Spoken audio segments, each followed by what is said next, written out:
পোনপ্ৰথমে আপোনাক আমাৰ তৰফৰ পৰা শুভেচ্ছা জনাইছোঁ। আপোনাৰ যুগ্ম জীৱন আনৰ পিছত এই ধৰণে পুনৰ অভিনয়ত খোজ দিছে, কেনেধৰণে আগবাঢ়িছে, দৰ্শকৰ সহায় কেনে? প্ৰথমতে ধন্যবাদ, ইমান দীঘলীয়াকে মানে ইন্ট্ৰডাকশ্যন দিছে।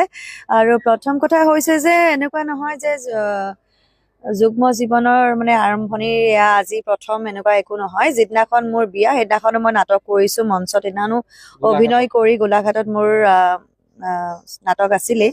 গতিকে দিনৰ ভাগত গোটেইখিনি সামৰি আকৌ মই ৰাতি নাটক কৰিছো। গতিকে চলি আছে, ভাল লাগিছে, বেলেগ ধৰণৰ এক্সপিৰিয়েঞ্চ। হয়তো খুব কমৰে হয় এনেকুৱা যে নাটকৰ মাজত বা শ্বুটিঙৰ মাজত বা নিজৰ কামৰ পৰা ওলাই অলপ সময় বিয়া হৈ আকৌ দৌৰ মাৰি নিজৰ কামলৈ অহা, এনেকুৱা খুব কম মানুহৰ এনেকুৱা হয়। গতিকে তাৰ মাজত মই সৌভাগ্য চাগে, যে সৌভাগ্য মোৰ যে এনেকুৱা এটা সুযোগ পাইছো যে ভগৱানে মোক একেবাৰে ফ্ৰী হৈ থাকিবলৈ দিয়া নাই। কামো চলি আছে, লগতে নিজৰ পাৰ্চনেল লাইফতো এইদৰে আগবাঢ়া হৈছে। বহুতৰ জীৱনলৈ কিন্তু পৰিকল্পনা কিছু সলনি হয়, নতুন পৰিকল্পনাই আগবাঢ়ে যুগ্ম জীৱনৰ পিছত। আপোনাৰ পৰৱৰ্তী পৰিকল্পনা কি ধৰণে আছে? পৰৱৰ্তী পৰিকল্পনা বুলি বৰ্তমান একো নাই। ৰাজতিলক থিয়েটাৰত খুব সুন্দৰকৈ আমাৰ নাটক যিহেতুকে চলি আছে, এতিয়া থিয়েটাৰতে ব্যস্ত হৈ আছো। গতিকে থিয়েটাৰ আমাৰ 12 এপ্ৰিলত শেষ হ'ব চাগে। তাৰ পিছতহে আকৌ চিন্তা কৰিম কি হ'ব কি নহ'ব, নতুন প্লেনিং কৰিব লাগিব। নতুন নাট্যবৰ্ষৰ কাৰণে চুক্তিবদ্ধ হৈছে, চাওঁচোন কেনেকে কি আগবাঢ়ে, চাই লওঁ, সময় আহক। হয়, জানমণি বুলি ক'লে সকলোৱে জানমণি বুলিয়ে চিনি পায়। জানমণিৰ চৰিত্ৰ যদি আকৌ নতুনকে চলচ্চিত্ৰ নিৰ্মাণৰ ক্ষেত্ৰত যদি কোনোবা আগবাঢ়ি আহে, তেনেহ'লে আপোনাৰ কি হ'ব ভূমিকা?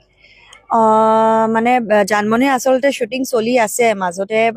আমাৰ NK প্ৰডাকশ্যনৰ দেৱ বৰকটকী দেৱদাই মাজতে ফোন কৰিছিলে। আমাৰ থিয়েটাৰ ছেপ্টেম্বৰ মানতে তেওঁলোকে শ্বুটিং আৰম্ভ কৰিছিলে, কিন্তু যিহেতুকে মই থিয়েটাৰত সম্পূৰ্ণ সময় দিবলগীয়া হৈছে আৰু লোকেশ্যনবিলাকতো আৰু আমাৰ এতিয়া মই আছিলোঁ লোৱাৰ আছামৰ ফালে আৰু আমাৰ শ্বুটিং আছিলে আপোনাৰ নগাঁৱত। গতিকে সময়টো মিলাব নোৱাৰিম বা লোকেশ্যন যিটো ডিষ্টেঞ্চ সেইটো মেইনটেইন কৰিব নোৱাৰাৰ বাবে মই কামটো এৰিবলগীয়া হ'ল। গতিকে কৰি গৈ থাকিম যেতিয়ালৈকে বিচাৰে ৰাইজে, জানমণি হিচাপেই হওক বা অন্য বেলেগ কিবা চৰিত্ৰটো যদি বিচাৰে, যেতিয়ালৈকে বিচাৰে প্ৰডিউচাৰসকলে, ডাইৰেক্টৰসকলে, মোৰ লগত খাপ খুৱাই যদি কিবা কেৰেক্টাৰ আহে, ডেফিনেটলি মই কৰিম, ভালকে কৰিবলৈ চেষ্টা কৰিম। আৰু অন্তিম এটা সুধিব বিচাৰিছোঁ যে সম্প্ৰতি বহুতেই কোৱা শুনিছোঁ যে চলচ্চিত্ৰ পৰিচালক বা ভ্ৰাম্যমাণ থিয়েটাৰৰ যিসকল সমালোচক আছে তেওঁলোকক কৈছে যে ভ্ৰাম্যমাণ থিয়েটাৰত এতিয়া সেই যি ভ্ৰাম্যমাণ থিয়েটাৰৰ যিটো বৈশিষ্ট্য,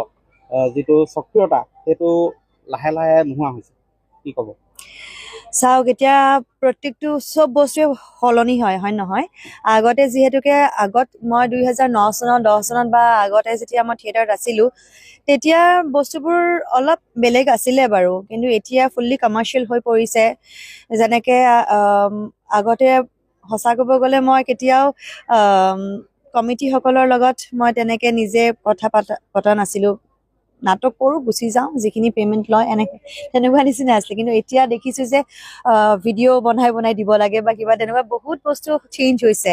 আৰু মই নাভাবোঁ যে কিবা নিগেটিভ কিবা হৈছে, ভালেই চলি আছে। যিখিনি মই পাইছোঁ বেয়া পোৱা নাই, ভালেই চলি আছে। মই যিহেতুকে এই বছৰ ৰাজতিলকৰ লগত জড়িত হৈ আছোঁ, মই মোৰ থিয়েটাৰখনৰ ফালৰ পৰা বা মই প্ৰযোজকসকলৰ ফালৰ পৰাতো মই তেনেকে একো অসুবিধা পোৱা নাই। গতিকে মই বিশেষ একো ক'ব নোৱাৰোঁ। আৰু প্ৰডাকশ্যনৰ ফালৰ পৰা প্ৰত্যেকখন থিয়েটাৰ নিজৰ ওপৰত, তেওঁলোকে কেনেকে প্ৰডাকশ্যনত খৰচ কৰে বা কিমানখিনি দিব পাৰে। গতিকে সেই হিচাপে প্ৰত্যেকখন ভ্ৰাম্যমাণ থিয়েটাৰ বা প্ৰত্যেকজন প্ৰযোজকে তেওঁলোকে নিজৰহে সেইটো ডিচিশ্যন হ'ব যে তেওঁলোকে কিমানখিনি ইনভেষ্ট কৰিব, তেনেকুৱা নিচিনা কথা। আৰু যিমান ইনভেষ্ট কৰিব, যিমান প্ৰডাকশ্যনত দিব, সিমান ৰিটাৰ্ণ পাব, তেনেকুৱা নিচিনা কথা।